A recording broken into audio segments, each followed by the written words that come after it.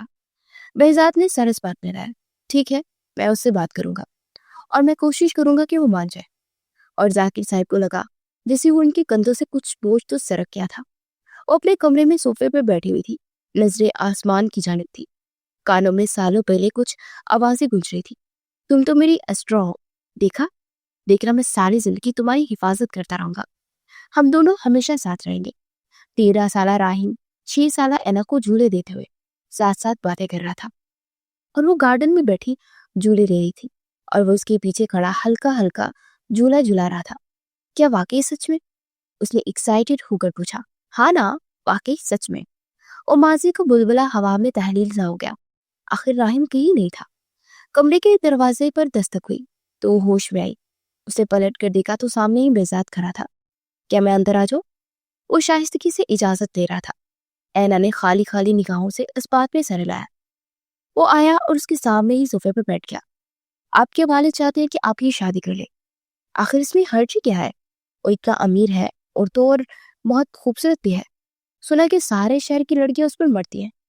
اور اینا کی آنکھوں کے سامنے 4 ماہ پہلے وہ دن گما کہ واقعی وہ خوبصورت تھا، لیکن اس کی آنکھوں میں ایک عجیب سا احساس جو اینا کو ہرگز بھی پسند نہیں آیا تھا۔ اس نے تو اسی دن اس شخص کو ناپسند قرار دے دیا تھا۔ تو تم یہاں میرے باپ کے چمچے بن کر آئے ہو؟ وہ آج بالکل تلخ نہیں تھی، بالکل بس ویسے ہی سوال پوچھ رہی تھی۔ بہزاد نے نفی میں سر لایا۔ نہیں، میں تو بس آپ کے فائدے کی بات کر رہا ہوں۔ اور اس کی بات سنتی اینا کو غصہ ہی آ گیا۔ کیا میرا فائدہ؟ بتا ہی دو۔ جب ایک بار کہہ چکی ہوں کہ مجھے اس شخص سے شادی نہیں کرنی تو پھر یہ میری زندگی ہے نا، میری مرضی، اور میں اپنے راہیم کے علاوہ کسی دوسرے مرد سے شادی کا تصور بھی نہیں کر سکتی۔ وہ بے بسی سے چیختے دونوں ہاتھ چہرے پر رکھے پوٹ پوٹ کر رو پڑی، اور بہزاد کو بہت زیادہ برا لگا۔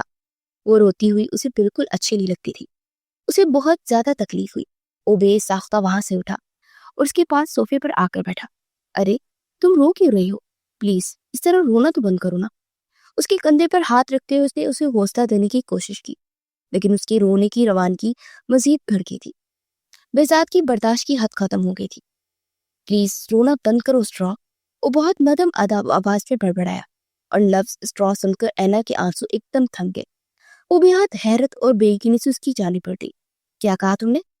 اس نے بے حد حیرت سے پوچھا۔ میں نے کہا کہ رونا بند کرو، بہزاد نے سادگی سے وضاحت دی، لیکن اینا نفی میں سر ہلاتے بے یقینی سے اسے دیکھ رہی تھی۔ تم نے کہا اسٹرا؟ تم نے مجھے اسٹرا کیوں کہا؟ وہ حیران ہو رہی تھی۔ تم ہی میرے راہیم ہو نا؟ وہ اچانک ہی اس کے سینے پر ہاتھ رکھے جیسے خوشی کے ساتھ پاگل ہوئی۔ بہزاد نے فوراً نفی میں سر لایا۔ کیسی باتیں کر رہی ہو؟ میں کیسے؟ لیکن اس کی کہاں سن رہی تھی۔ وہ 1 منٹ سے پہلے اس کے سینے سے لپٹ گئی۔ میں جانتی ہوں کہ تم ہی میرے راہیم ہو، تم ہی ہو۔ بہزاد پر حیرتوں کے پہاڑ ٹوٹ رہے تھے اور وہ نفی میں سر ہلاتے منع کر رہا تھا، لیکن وہ اس کی سن نہیں رہی تھی۔ میں جانتی تھی کہ تم ضرور واپس آؤ گے، تم ہی میرے راہیم ہو، بولو ہو نا تم میرے راہیم۔ وہ واقعی اس وقت دیوانی ہوئی تھی۔ اس کا چہرہ دونوں ہاتھوں کو پیالے میں بڑھ کر جیسے وہ تصدیق چاہ رہی تھی، اور بہزاد نے کسی سحر کی طرح اس بات میں سر لایا، اور اینا کی تو گویا ساری دنیا ہی رک گئی۔ وہ اب بھی بے یقین تھی۔ پھر وہ دوبارہ اس کے سینے پر سر رکھ کے لپٹ گئی اور پوٹ پوٹ کر رکڑی۔ کیوں نہیں آئے؟ میں نے آپ کا کتنا انتظار کیا، کہاں چلے گئے تھے؟ ایک ہاتھ اس کے کندھے پر مکہ مار رہی تھی۔